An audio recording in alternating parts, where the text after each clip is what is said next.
Сөз депутат Арубаев Сәкен Қаланұлына беріледі. Рахмет, құрметті Мәулен Сағатханұлы. Депутаттық сауал Қазақстан Республикасының премьер-министріне жолданады. Құрметті Олжас Абайұлы. Еліміздегі агроөнеркәсіптік кешенінің құрамдас бөлігі мал шаруашылығы саласын ел экономикасының маңызды драйверлерінің бірі ретінде қарастыру қажет. 28 қаңтарда өткен үкіметтің кеңейтілген отырысында мемлекет басшысы Қасым-Жомарт Кемелұлы Тоқаев шикізатты сақтау және оны терең өңдеу мүмкіндіктерін арттыру, өнімді шетелге шығаруға қолдау көрсету керектігін баса айтты. Аталған сала ауылдық жерлерде халықты жұмыспен қамтудың негізгі көзі ғана емес, сондай-ақ экспорттық табысты арттыру мен экономиканы әр тараптандыру бағытында үлкен әлеуетке ие. Алайда бүгінге қайта өңдеу саласында қуаттылығы 3,3 миллион дана ірі қара, 3,1 миллион дана ұсақ мал терісін өңдейтін 9 кәсіпорынның жүктемесі 6%-дан аспай отыр. 2023 жылы ірі қара малдың терісін өндіру 2,5 миллион дананы құрап, оның 8% ғана қайта өңдеуге жіберіліп, 13% экспортталған, а қалған 79% өңделмеген күйде қалған. Былғарымен айналысатын отандық шағын кәсіп иелері тек шетелдік шикізатпен жұмыс жасайды.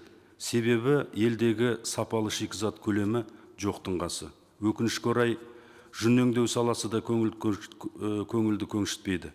Қазіргі уақытта жүнді қайта өңдеумен айналысатын 13 кәсіпорынның тек 4-еуі ғана жұмыс жасайды.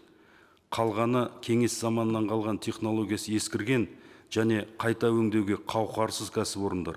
Олардың жүктемесі 26%. Осы саланы тежеп тұрған негізгі факторларға қысқаша тоқталсақ, біріншіден, елімізде шикізат сапасы төмен, себебі тері мен жүннің сапасын арттыруға қатысты нақты стандарттар мен талаптар сақталмайды. Бұл өңдеу саласының негізгі мәселесі. Мал сою кезінде терінің дұрыс сыпырылмауы, жүннің сапалы қырқылмауы, шикізатты сақтау және тасымалдау талаптарының орындалмауы оны жарамсыз күйде қалдырып, айтарлықтай азаюына әкелуде. Екіншіден, өңдеу кәсіпорындарының төмен жүктемесі тері мен жүн өңдеуде өндірістік қуатын толық пайдалана алмауы тағы бар. Тері өңдеу кәсіпорындарының жүктемесі небәрі 6%, ал жүн өңдеу 26%-дан аспайды.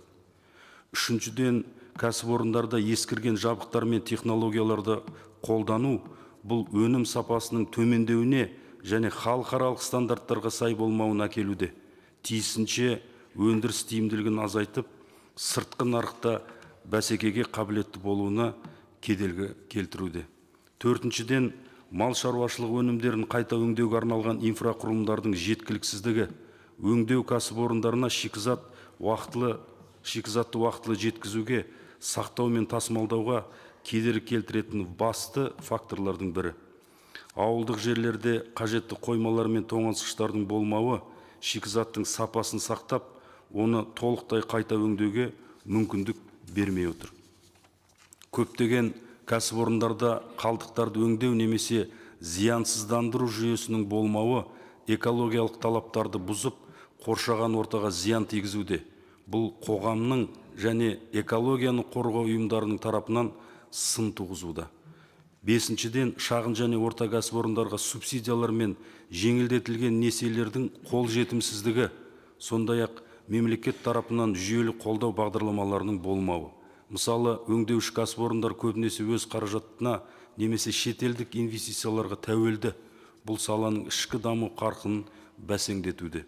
Алтыншы, тері мен жүн өңдеу саласында заманауи технологияларды игерген кәсіби мамандардың жетіспеушілігі. Бұл өндірістік процестердің тиімділігін төмендетіп, жаңа технологияларды енгізуді тежеп отыр.